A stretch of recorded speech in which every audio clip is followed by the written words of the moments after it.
Hello, welcome listeners to another episode of Listen, Learn, and Love hosted by Richard Osler.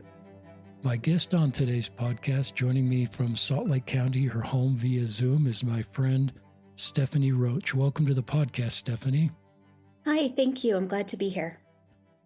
Stephanie is somebody that's had a huge impact for good in my life, really one of the heroes in my life, because I was in a Facebook group, 10 years ago when I was starting the podcast, brainstorming with that Facebook group how to name our podcast that's now, as you know, Listen, Learn, and Love. And Stephanie is the person, drum roll, that suggested Listen, Learn, and Love. And that has been 10 years ago. That's the title of the podcast, as you know, the title of the 3 books that I've co-authored, Listen, Learn, and Love, Embracing LGBTQ Latter-day Saints, Listen, Learn, and Love, Improving Latter-day Saint Culture, and Listen, Learn, and Love, Building the Good Ship Zion. Now, I teased Stephanie before we started recording that if this had been a for-profit venture, I would be, and somehow had made bank on this name, I would be a remiss if I didn't send her some money. But I've never sent Stephanie any money because we've never generated $1 of income because it's just a labor of love. But I really want to thank Stephanie for her creative insights and just nailing this name that stuck with us for so long. And do you have any backstory, Stephanie, on why you came up with that suggestion? Do you remember anything about it, or just kind of come naturally to you? There were some words being tossed around in the group, and I just thought about your mission and what was important to you and what you wanted to share in this. And just listen, learn, and love just came to my heart, I guess. And I felt like it was a very important message to share in many different circumstances. And I guess it's just an honor to be a part of that. So thank you for allowing that name to be something so important and part of your podcast. Well, thank you. Thank you for blessing all of us with your help. And I should have had Stephanie on the podcast a long time ago because that was roughly 10 years ago or 8 years ago. And then I got a message from Stephanie's friend, Bruce Butcher. And Bruce said, "You need to have Stephanie on the podcast." And if I can find his message, where did it go? He said, um, she is probably the most passionate person on the earth for special needs humans, LGBTQ humans, and any other that are not as they should be, quote unquote. She is a warrior for good in the world. She would be an amazing guest on your show. I don't even know why she let me be in her circle as friends. She's so cool. So Stephanie is going to talk about, she could talk about a lot of subjects. As you can tell from Bruce's message, she's going to talk about raising kids with special needs or kids with disabilities. She is a married mother of 2. She's been married for 27 years. And she has 2 kids, a daughter that's 24 with special needs and a son that's 22, both living at home. She grew up in Glendale and lives, as I mentioned, in Salt Lake County. So she's very prepared just to share her story. And our hope and prayer is those of you that are raising special needs kids or have grandkids or have people in your circle, family, in your church circle, in your social circles that are raising disabled kids with special needs, the things Stephanie shares will give you hope and give you better tools to support these good people. Is that okay for an introduction, Stephanie? That's beautiful. Thank you so much. All right, we'll turn it over to you. Right. Well, thank you. I guess I want to start by saying that there are so many other people that are more qualified to speak on this subject than I am, but I really am happy to speak about it and hope to do it some justice. It is something that I am quite passionate about. I love my children very much. It's a world that I was thrust headfirst into 24 and a half years ago, and something that I knew nothing about, but have had to learn through trial by fire, and have still so very much left to learn. But just the little bit of knowledge I do have, I would be more than happy to share and hope that it can be helpful to some. So I kind of just wanted to start out by sharing just a small bit of the history of how society has treated individuals with special needs and the advocacy that has gotten us to where we are today. Because where we are, how people are treated, the lives that they are able to live today is much different than it was even 50 years ago. And We are quite fortunate to be in the situation we are today. So, previous to maybe even the early 1970s, there were very few protections in place to support individuals with disabilities and to prevent discrimination. And it really wasn't until about 1973 that laws were passed to ban disability discrimination in federally funded programs. So, prior to that, people with disabilities could legally be discriminated against and excluded even from federally funded programs. Even after that law was passed, it took several years after that to force enforcement. It took much more advocacy and support and strength by the community to force enforcement of that law. And from then until 1990, when the Americans with Disabilities Act was passed, there still weren't very meaningful supports. It took until that point to get more meaningful supports for people with disabilities, and allow and have those be required in public spaces. So that means that for most of us, certainly for me, I was born way before 1990, people with disabilities were not treated equally in their lifetimes. They could be refused service, healthcare, even employment just based on their disability. And that's kind of a very solemn fact to me that had my children been born at a different time, they would not have had the life that they do today. Another pretty solemn fact is that prior to the 1970s, medical professionals encouraged parents to institutionalize their disabled children. And their reasoning for that was to prevent stress, and undue burden on families, because it was seen that a person with a disability, a significant disability, took a lot of time, energy, money, emotional strength to raise. And that was seen as a burden and too difficult for most parents and families to navigate. So medical professionals would say, if you want to save the rest of your family, if you want to support your other children, support your marriage, it would be better to place that child into an institution, maybe see them on the weekends or bring them home for holidays. But in general, it's better for them and for your family to be placed away. It was seen as compassionate, but the individual with disabilities was not considered at all. Um, the places, these institutions, you may have heard of them and maybe have a feeling that comes to you as you hear that word institution, and that's very deserved. Um, they were not great places. In fact, they were pretty bleak. And I do want to talk about one of them in particular, which was called Willowbrook, and it was in New York. And it has a beautiful sounding name, Willowbrook, but it was a pretty awful place. And it opened in 1947 for students with intellectual disability. It had a capacity of 4,000. So if you think now about some of our schools, 4,000 students in an institution, just kind of imagine how many people were crammed into there, to try to be cared for. Not only that, but it exceeded capacity for most of the time that it was open. It was filthy. It was not a place of nurture. These students were brought in, they lived there. They were there 24/7, never had a time when they were taken out of the facility, and they were in squalid conditions. It was pretty terrible. The students were neglected, and like I said, it was very bleak. In 1972, Geraldo Rivera, that may be kind of an old blast from the past name, but he heard about Willowbrook and decided to do a documentary to expose this abuse, and it was called Willowbrook, The Last Great Disgrace, Geraldo Rivera's original expose. And it can be found on YouTube. I would highly, highly suggest watching it, but I do need to give a trigger warning because it is extremely disturbing. And the first time that I watched it, I was actually at a meeting for work, and I was with a bunch of professionals, and my supervisor was standing near me. And as I started to watch it, I got so emotional that I had to leave the room in tears because it was too difficult to watch what was happening to these young people.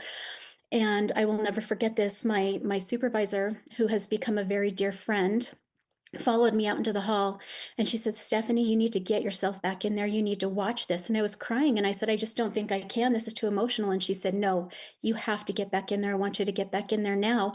We have to understand where we came from, because if we don't, we are doomed to repeat it. We have to know what happened before and have to understand the advocacy that got us to the point where we are now. And so you need to get back in there and watch it." And I'm so grateful to her for doing that. I was pretty mad at her at the time, but I'm very happy with her now for making me do that. And I have watched it a couple times since then, and it does not get any easier to watch, but I still feel that it is very important for people. So if you are interested in learning more, definitely Willowbrook, The Last Great Disgrace on YouTube. You can find that. But it's also important to note that this institution, as terrible as it was, there were some small changes made after the documentary came out, but not great changes, just small changes. And it wasn't until 1987, 15 years after the initial abuse and the initial squalor was brought to light, that that institution was finally closed. So we still had a lot of work to do, a lot of a lot to get to the point where we are now treating people with more respect and with more care. Um, it is really important and critical to understand that these laws that were passed, the institutions that were closed, these changes that were made were the result of tireless advocacy on the part of, first and foremost, individuals with disabilities, strong people who understood that their life should be better, that they should have the same rights as everyone else, and had the strength and the courage to stand up to what was happening and advocate for themselves. In addition to that, there were family members, parents, other family members, and then community partners who saw their plight and threw their support behind that. And without those brave and persistent voices, people with disabilities would likely still be in these difficult and dangerous situations. By the time my kids were born in the early 2000s, their quality of life was significantly better than it would have been at any other point in history. And that fact is not lost on me. That's something that I am grateful for every single day, that these strong people were able to do this hard work and get us to a point where my kids really do have a good quality of life and a meaningful life. But as wonderful as that is, we are not done yet. We still have a lot of work to do. There's so much more that needs to be done in order to fully integrate people with disabilities into our society and allow them to have the self-determined and inclusive life that they deserve. Recent legislation, just as much as a couple of years ago, a few years ago, has required that, for example, people living in group homes, many people living in group homes, not all, but that they have a meaningful voice and choices in their living situation. So, a group home is some people with disabilities want to live with their families for life, and that's fantastic. Some are capable of living independently, that's great too. And some choose to live in a group home situation where they're with other people with disabilities and they have staff to help them care for their needs. And all of those are fantastic options, whatever is the choice of the person with disabilities. But up until recently, if somebody did choose to live in a group home, they did not have much choice in what happened in their lives. They would have no choice in their roommate, in what time they went to bed, what they had to eat, what activities they wanted. It was all programmed and made available. They had to choose, they had to do whatever was presented to them. They couldn't say, you know what, I really don't like burritos. I would rather have spaghetti for dinner tonight. They didn't have the option to do something like that. So thankfully for recent legislation that is now something that's required to be um, allowed to people living in those group homes, is the opportunity to have some choice in their living. If they don't want to go bowling, they aren't forced to go bowling. If they at some point want to um, have tacos for dinner, I can't.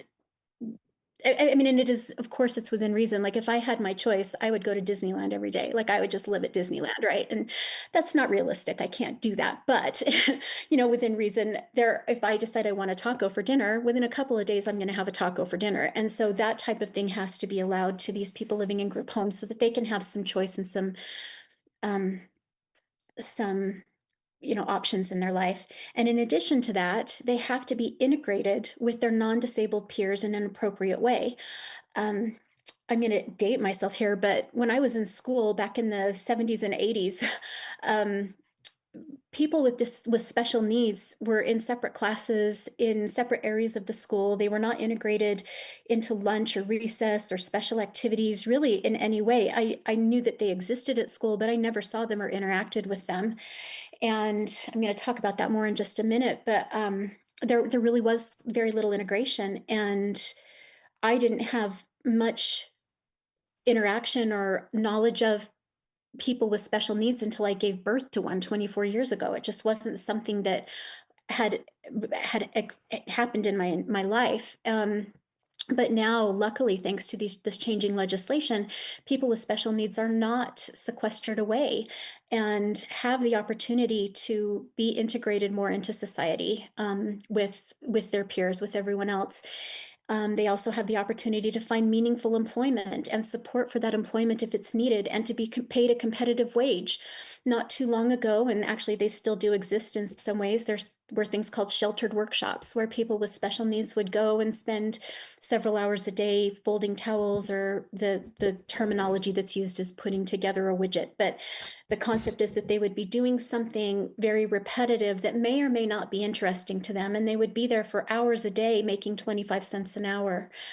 And thankfully, due to this advocacy, that doesn't exist anymore, or shortly will be a thing of the past. And um, individuals with disabilities that are working will be paid a competitive wage and also supported if they choose to work, because they're not forced to work, but if they choose to find something that's meaningful to them and not just something that's forced upon them that they have to do during the day. In addition to that, in many states, Utah included, there is funding to provide support to parents and caregivers if an individual chooses to live at home. But it's difficult at times. I adore my children and I want them to be at home as long as they want to be at home. They're always going to be welcome here. But it does take a lot of time, a lot of money, a lot of emotional energy. It's worth every bit of that. There's no question, but it can be challenging and difficult. And there are some resources available to help and support parents and caregivers and to support the individual, especially if they're choosing to stay in their homes and live at homes, which luckily my children have chosen to do. The wait list for this funding is very long and can be decades at times, actually.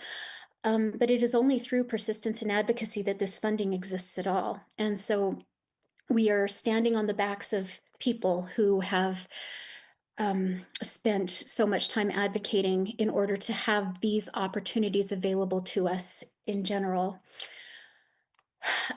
So that another thing that I really wanted to talk about is my personal passion in interacting with, dealing with, and helping and supporting people with special needs. And that is helping them through the public school process.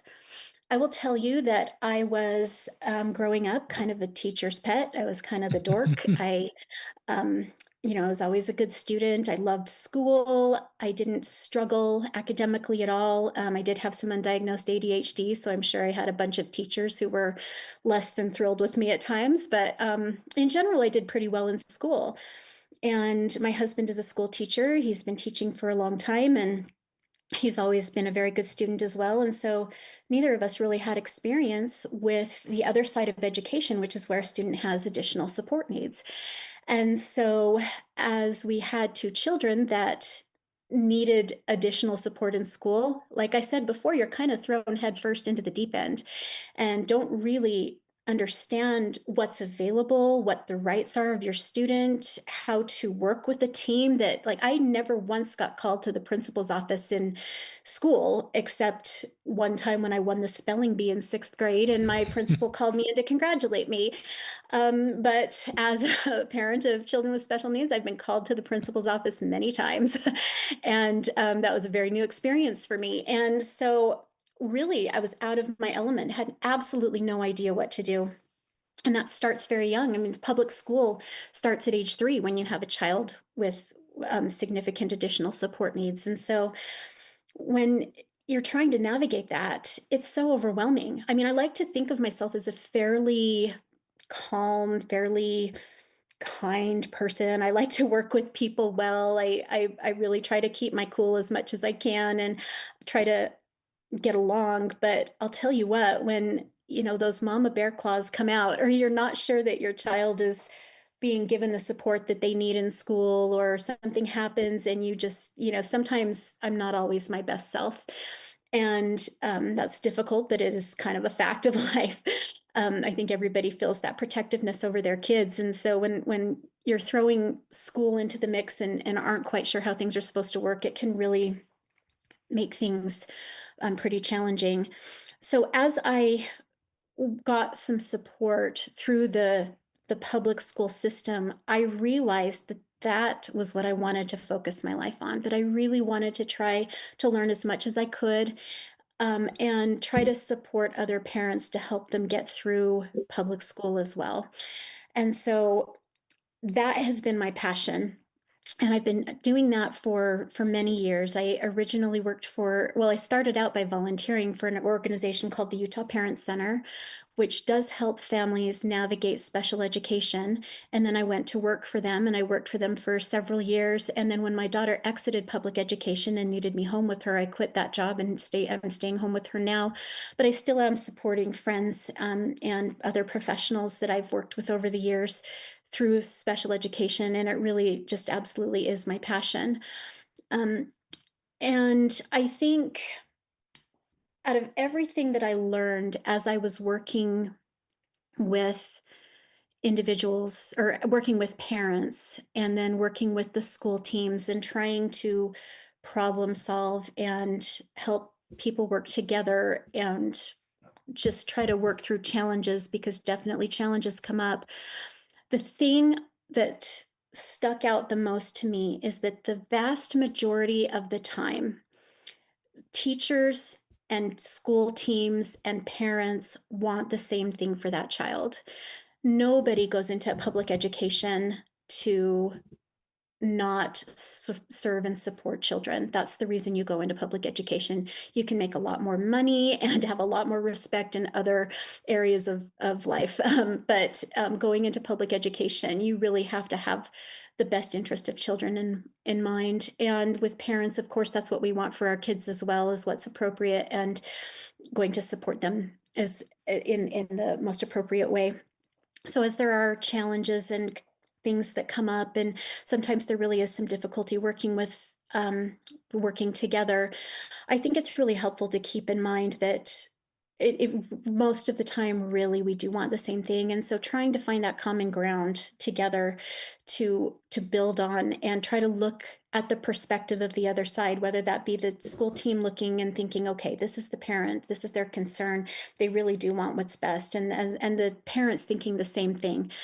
Um, Trying to find that common ground, work together, and find a compromise and a solution that will work for both parties, and most importantly, work for that student. I think that's probably the most important thing, and the thing I learned the most from working there at the Parent Center.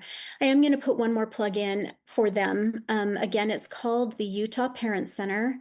They support students through special education, support parents, try to help you work with your team. Also, there's an organization within the Parent Center that can help families navigate issues with insurance and help them find access to resources. It really is kind of a fantastic, wonderful, free resource that's available. So if you are a parent that's struggling in any way, highly suggest that you give them a call. They truly are wonderful, and the people who work there are peers. So you have to, if you're going to be providing this type of support, you have to have a child who has special needs and have to be able to understand from that parent perspective what it's like. So definitely give them a call if you have any questions or you feel like you need additional support. Um, so, as I was thinking about everything I wanted to say, I did talk to some of my friends to say, if you had this opportunity, what would you want to say? And a lot of the things that came up were also these things that have been in my heart. And I think one of the most important things for people to know and understand is that people with disabilities want to be included. They want meaningful inclusion, not just lip service, but they want to walk into a room and be accepted, be welcome, be part of the conversation. Sometimes, I will notice that if my daughter walks into a room, and it is kind of hard because socially she is not her age. She is, quite a bit younger than her age, but she wants to talk and be included just like everyone else. And she'll walk in and she'll say hi, and people are generally pretty kind and say hi. But then after that, there's not really much inclusion. And I think that's something that people with disabilities would like to be part of the conversation, to be involved in whatever's happening. Meaningful inclusion, I think, is so important. And like I said, back when I was in school, people with disabilities were not even really included in school. It wasn't until, many years later that meaningful inclusion was part of the conversation. And so people don't really have as much experience with it. I certainly didn't. And it can be kind of overwhelming, or can be you don't really know how or what to say or what to do. So I really encourage people, when you are in a situation where there is somebody with a special need, try to include them in the conversation. Just ask questions, just be with them, allow them to be part of it, allow them their time and their space to ask their questions as well. Try to have that meaningful inclusion. The other thing I wanted to talk about is acceptance, because people with disabilities, sometimes it can be a little bit uncomfortable. They may not act or react the way we would expect them to, so the situation might feel a little bit awkward, and that's okay. That awkwardness can exist. Just allow it to be there. If somebody is moving in a way that feels a little disquieting, or they're speaking in too loud of a voice, or saying things that may not feel completely appropriate, it's okay. It's okay. We just let that happen. We just allow them to talk, allow them to be who they are, and add them to the conversation and to the situation in appropriate ways. Let people be different. Let them have those different experiences, and let us be part of those different experiences as well. And then this is another one that came up every single time I spoke with a friend and said, what do you want people to know and understand? And this was really interesting to me because I don't know about you, but when I was growing up, I was taught, don't stare, look away, don't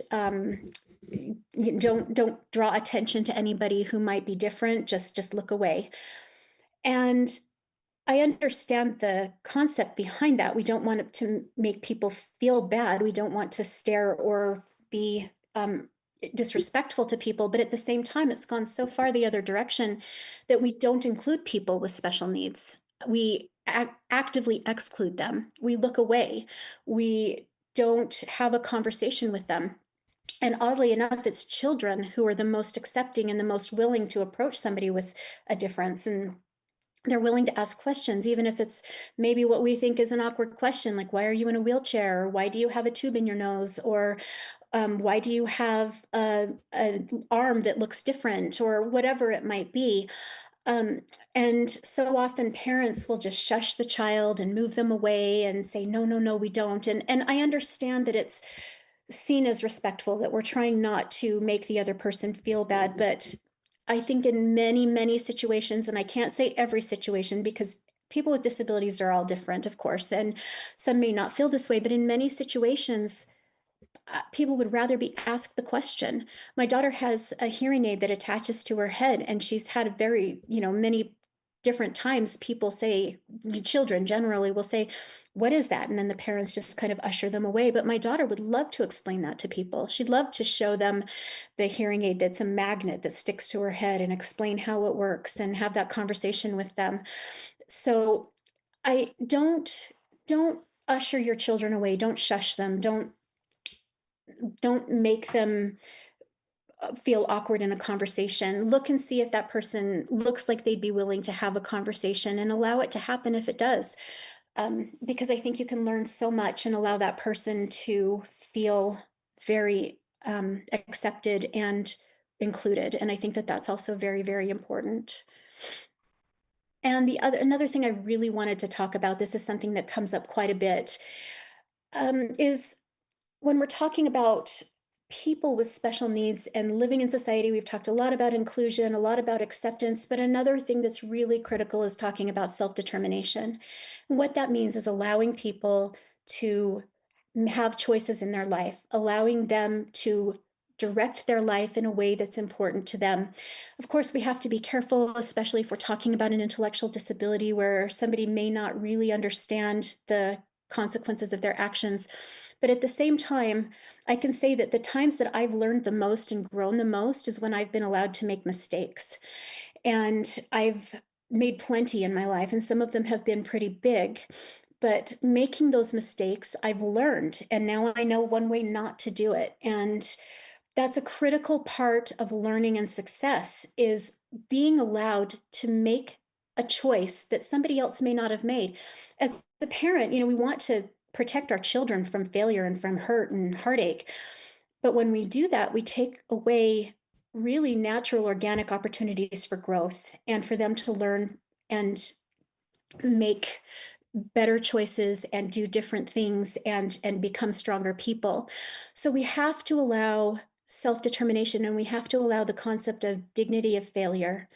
People are going to fail. That's how they learn, and even people with special needs. So allowing them to make a mistake or make a choice that we wouldn't necessarily make is really critical. That dignity of failure, we can be a soft place to land and help them pick back up and help them start over again and maybe help teach them so that they can make a different choice the next time. But we have to allow people that dignity of failure. I also felt it was really important to speak to my children about this. And my daughter, in particular, had several things that she really wanted to emphasize and wanted people to understand. And the first is something that is really critical to understand as well as invisible disabilities, because there are people in our society who have a disability we wouldn't necessarily recognize. And sometimes those people can face intense discrimination. So if somebody's using an accommodation, if somebody needs some extra help with something and you think they don't need it, it's not our place to judge. We need to accept and understand that we don't know everything about that person and allow them the accommodation that they might need. And so, for example, if someone is in a wheelchair, they may be able to walk. There are ambulatory wheelchair users, and my daughter is one of them. And she's faced some discrimination when she uses a wheelchair during a um, a long walk, or if she's going to be, on her feet for a really long time, she can't do that. And so we use a wheelchair, but then she can get up and walk around. And Mm. she's had people make some comments about how she doesn't really need the wheelchair and she's just using it for an advantage. And I can guarantee you that wheelchairs are not an advantage anywhere in a crowded place. They are very cumbersome and difficult, but she needs that, and it's a tool that she needs. And so we use those when she needs them, but we don't judge people or assume that they don't need something if they only need it part of the time. The other thing that she really wanted to emphasize was that representation matters. And, there's a new set of movies out, Wicked and Wicked for Good. And in there's a prominent character that's in a wheelchair. And when my daughter saw that, it just absolutely thrilled her. She was just so overjoyed that there was somebody represented in a wheelchair that she could relate to, and that's been something very important to her. Representation really does matter. Seeing ourselves in different situations is very helpful and helps to feel very validating. And then the last thing that she wanted to make sure that I emphasized is making sure that we don't pity the disabled. Most people with disabilities are very happy with their lives and they don't need pity. They don't want pity. And more importantly, I'm going to introduce the concept of inspiration porn. And what this means is that so often people have approached my daughter and said, "Oh my goodness, you are just so strong. You are so brave. I'm so grateful. You're such an inspiration to me." And that sounds like such a kind thing to say, but to a person with a disability, it can be very degrading. and kind of condescending. And I've said it myself. I'm not trying to criticize anybody who said that. I've said it myself. I felt it myself. But to my daughter, that's not something she wants to hear because she's not your inspiration. She's not always kind. She's not always strong. She's sometimes a mess. She falls apart just like the rest of us. She doesn't want to always have to be seen as a strong person. And when she's told, "Oh my goodness, you're just so wonderful," she sometimes feels like she can't not be wonderful on occasion, which she wants to not be wonderful on occasion. So um, I do think that's a really great thing that she pointed out to, we can be accepting of people and loving of people without turning them into our inspiration. And I think that was the point that she wanted to make.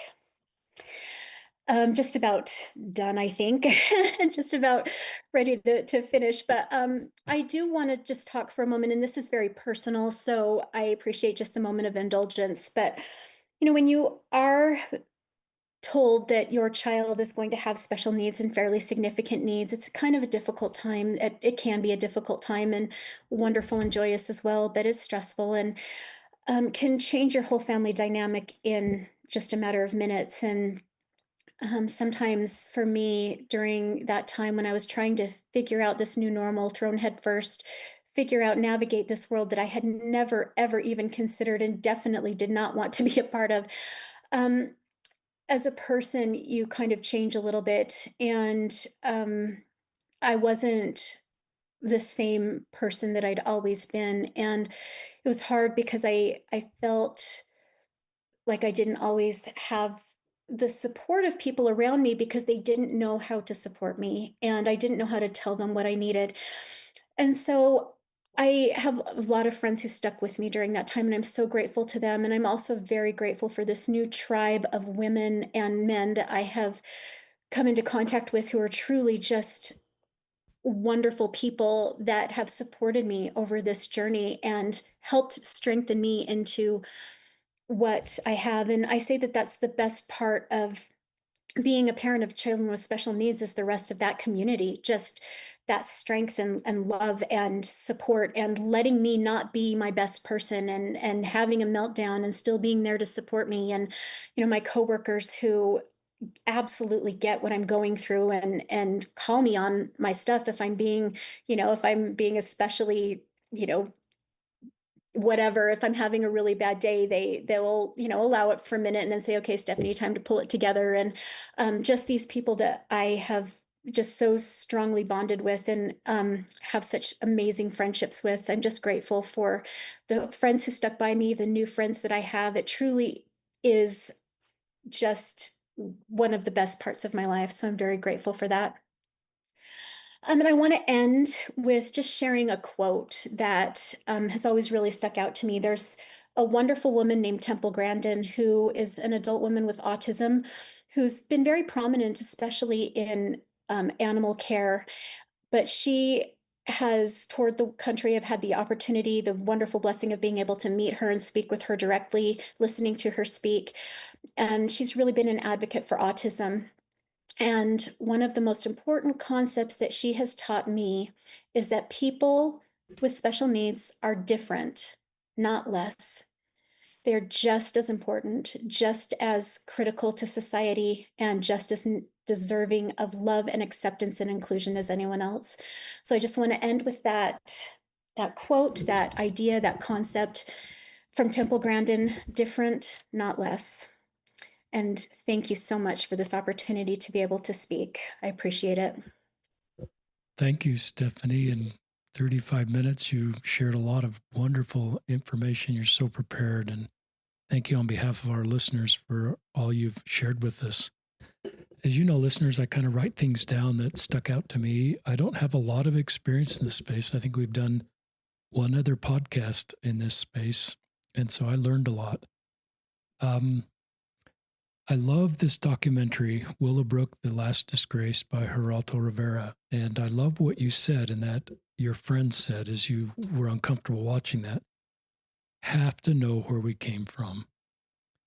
What a Yes. powerful principle of better ministering to people that are different than us. And wow, that was really powerful. And your willingness to then step in that uncomfortable space and watch the documentary multiple times and that is a lot of growth. I know I get uncomfortable and I want to get out of uncomfortable spaces. So I don't want to make this an LGBTQ podcast, but I thought of electroshock therapy at BYU. It's Mm, documented, and there's articles you can read about it. We've done some podcasts, but um, that's in some ways where we've come from in our church and how we've treated some gay people as part of that work. It wasn't church wide, but it affected a lot of really good people in a very negative way. So I love how that principle you shared scales to all different types of groups of people. And we grow like you're inviting us to do when we get uncomfortable. And then we're able to do better. I love that you said as part of that that people with disability led the changes. yes, And that was really thoughtful and powerful. And it empowering to disabled people that, of course, they can lead these changes. Of course, they understand what they'd like to have better in their lives. And then as allies, like you pointed out, or as parents and friends, we, walk hand in hand, shoulder to shoulder to help lead these changes because people in harder groups can't do all this alone, like you're sharing with us. They need us. But I love the principle as the people with disabilities lead the changes and how that scales to all different groups. I love this idea of meaningful inclusion. What a beautiful term that is. Be who they are and let them be different. And I thought that was just terrific. I loved this segment on how we used to teach children to, not ask questions. And I wrote down the word shame, that creates shame in children that are naturally curious when they're shut down from asking a disabled person a little bit about their life, and the shame it creates for the disabled person, as you point out, that this conversation is not appropriate for them, and the shame absolutely. and the embarrassment and the humiliation that creates. And there may be I love the nuance you set up in this. There may be some situations where it isn't appropriate, but I love these examples you shared with your daughter that she loves to explain her hearing aid and the magnet, and it and just I think that's a beautiful insight into the human soul, and maybe open-ended questions we can ask, and of people, would you like to tell me about your hearing aid, or would you like to tell me, and so they can kind of take the lead if they'd like to, on these things. I love that you brought your daughter into this and asked her suggestions, and Mhm.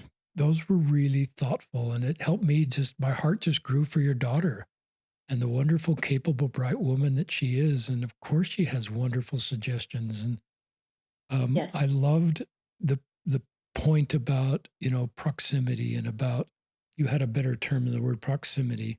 Do you remember what it was when you talked about the Wicked movie and that you had a word? Representation. Yes. Um, and so I just that's such an important point, is representation, and people do better when they see people like them. And wow, that sounded like it meant a lot for your daughter to see, Mhm. somebody in a wheelchair, contributing in an equal way to the beautiful movie Wicked and the beautiful Broadway play. So that was great. I love people introducing new vocabulary, inspirational porn. What, that was awesome, Stephanie. And um, I just thought that was great. And I have been guilty of that. You want to lift people naturally and you want to say they're an Sure. inspiration, but maybe that is keeping me emotionally safe because I kind of have a one-way conversation. I'm just telling this person they're inspirational, they're my hero. Um, and to your point, that cannot be helpful at times. So I thought as you were talking, what can I do? And I thought I would just have conversations I'd have with somebody else, like, how is your day going? How are you doing? Open-ended questions, just to allow them to have a conversation instead of, I just set the tone of the conversation when I say you're an inspiration or you're my hero. And it doesn't allow them to be vulnerable, as you pointed out, and be honest about how they feel. And that was a home run insight for me, Stephanie. Thank you. Yeah, it was for me too, actually, when I heard and understood that concept too, because it was very eye-opening to me. I thought that it was kind to say things like that. And when I heard it from a different perspective, it just blew my mind. And it makes so much sense. So, yeah, I had, I think, the same reaction that you did. And I love your journey to find support. Obviously, I you didn't know this would be your journey, um, and I love your journey to find support. And I love this word tribe you use, that you found a new tribe of people walking this road, or people knew how to support you. And I think that's a great principle. As we as parents, or we whatever world we're walking, are exposed to new experiences out, and we don't have a built-in tribe for that, that we find a tribe and we find people walking the way. We all need support, as parents with complicated situations, or whatever road we're walking in our own lives, or people that we love, to find resources. I love, well, in the show notes, we'll link to Utah Parent Center. It's utahparentcenter.org. And, Correct. and so we'll link to that in the show notes. But what a wonderful resource. And I just love your honest, Truly. that you need support. We're not meant to walk these roads alone. And sometimes in our communities, we're really good at, in our church communities, our social communities, we're very aware of, we get kind of really good at some levels of support, and others that are more hidden or more less understood. Sometimes we pull back and we don't know what to say. And so I love that you found your tribe, and I hope we can better support people. And because of your podcast, we have better tools. I've thought about as you were talking about just your journey, having two kiddos with special needs, I thought of the model, the grief acceptance model, listeners, which you may resonate with you. It's denial, it's anger, it's bargaining, it's depression, it's acceptance. And you're in this stage, and maybe you move in and out of them, Stephanie, but I think I sense you're in this stage of acceptance. And this is, Mhm. do you want to talk about? I'm asking you things you haven't prepared for, but I wonder if that model resonates with you, if you'd share it with others, or not so much. Just hear a little bit of your journey from where you've been on this journey to acceptance. Absolutely. And what you said just a second ago is so critical. I move in and out of the stages. I am not always in a stage of acceptance.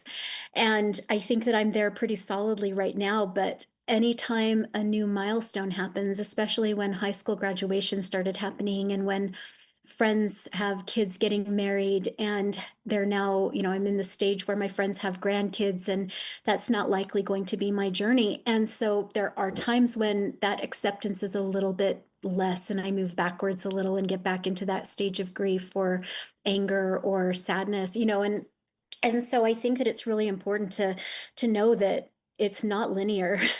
It's very much fluid and liquid, and we can come and go, and I think that's okay. I really think it's okay. Our lives are messy and our situations are messy, and just because I'm sad that I'm probably not going to follow that typical path of children and children moving out, and I mean at some point I'm hopeful that my kids will find a situation where they're not living at home because that's the natural, it's the natural swing of things. But if that doesn't happen, they're more than welcome to continue living at home. But grandchildren is a very big if, and it's okay to move in and out of acceptance and sadness and grief, and I think it's helpful not to get stuck in one stage, but I also want to be really cautious in saying that there are some traumas that can happen that do really keep us kind of stuck in a stage. And so I don't want to try to make it sound like I think people have to move forward. But for me anyway, I've been very lucky enough that I don't have to live in that stage all the time and that I can find that acceptance and joy, and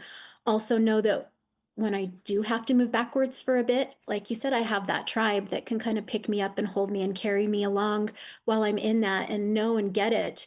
And I have the pleasure and honor of being able to support my friends when they're in that situation as well, and help them, carry them until they're back at to a point where they can carry themselves again. And so, um, yeah, it's definitely not something that you just kind of start at point A and get to point Z and you're done. It's a lifelong process that really anything can kind of throw you back. And one of the things I really didn't talk about is medical trauma because with all the medical stuff we've gone through, just going to the doctor can induce fight or Mm. flight because there's so much involved in that. And so you never know what's going to set you off, I guess is the point I'm trying to make. A small thing can kind of trigger you and throw you backwards a ways, and take some time to get back to where you are. But yeah, I think that those stages of grief really do fit as long as, we have the flexibility of being able to move in and out of them. Boy, what a home run answer. I'm glad I asked you that question. I learned a bit. And I think as you were talking, I'm thinking about my emotional. I would probably hope that you're in this permanent state of acceptance because then I have less responsibility to sort of bear more in comfort. But I think of the discipleship that Christ would invite us to do is recognize you're going to go through these different stages, and it's just part of your journey. And so my job isn't to like kind of secretly.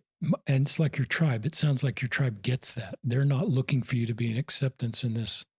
They recognize you're going to go back and forth, and it's just your journey as different trigger points or happen. And so allowing that to happen seems like better discipleship than me just wanting you to be in acceptance so I can kind of be emotionally less invested. So that was really helpful to me. Well, and one of the covenants is to mourn with those who mourn. And I think that that can be really uncomfortable because we're not taught to do that. Um, we're taught that that's what we're supposed to do, but we're never really explained. We don't allow people to have that time of mourning. And, there's a concept that I think is really kind of dangerous, and it's called toxic positivity, where if we're not seen as having joy in our trials or accepting everything that happens with a smile on our face, we are not faithful or not not doing the things that we should. And I don't think that that's true. I don't think that's what Heavenly Father wants of us. I don't think it's the way that we are supposed to be. And so allowing people to have those negative emotions and that anger and sadness and frustration is a critical part of the human experience. And learning how to sit with the discomfort of somebody that's not happy and not saying, oh, but look at what happened, you have a beautiful new dress. We don't have to find the positive when somebody is mourning. We can allow them to mourn and sit with them in that discomfort and just be there to try to support them with what they need. um, but again, I think that's not something we're really taught to do and can be very, very uncomfortable. But I think it's a critical part of supporting our friends and just the human experience in general. Wow, that was a home run comment. Um, I wrote down toxic positivity in big capital letters. Some other guest introduced that to me, and I think it is part of Latter day Saint culture at times. Sometimes I'll hear a talk at a senior level or a local level that maybe it talks about a death and it's really sad. The, but, part of the talk sometimes is, because of my understanding of the plan of salvation, I'm able to get over this and able to be okay. And I love that there's the plan of salvation to get over it, but I worry sometimes to your point about toxic positivity, there's a human need to mourn, Hmm. um, and a human need on our part to bear mourn and comfort. So I think we need to give people space to mourn. In fact, as you were talking, I thought about something I might do in my own ward. We're in a ward where as it aging up, we have more funerals of people, in their 70s, 80s, 90s. And I've probably noticed that I really stick with the person until the next funeral comes along. So, and then I've kind of shifted that funeral and that family. And I've thought I'm kind of closing the door to the family whose funeral now is second once removed. I'm making up language, listeners, but I think you understand. And I thought, no, I shouldn't do that. I should still be equally as present if I can for, because the door may close because we moved on to the next funeral in some way symbolically in a ward, but not for that family. Um, so anyway, just an idea that came to my mind, listeners, is just, the need to mourn, bear, and comfort. Other thoughts that come to your mind before we close, Stephanie? You're just a home run guest, and I've learned so much, but other thoughts that come to your mind?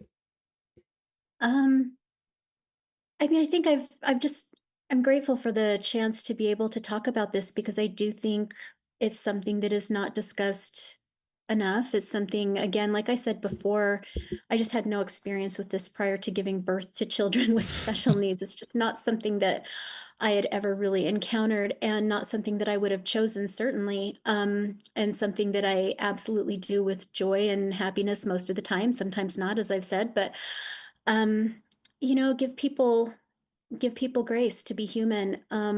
Give people who seem different the honor of allowing their differences. Um, and we really just aren't in a position where we should judge what's happening. We just don't understand. We don't know what people are going through. We don't know what challenges people face. So let's just give everybody the benefit of the doubt and try to be kind and treat people as Christ would if he were here to do it himself. I think that's just kind of that's just such a critical thing, something that's so important. That's beautiful, wonderful invitation.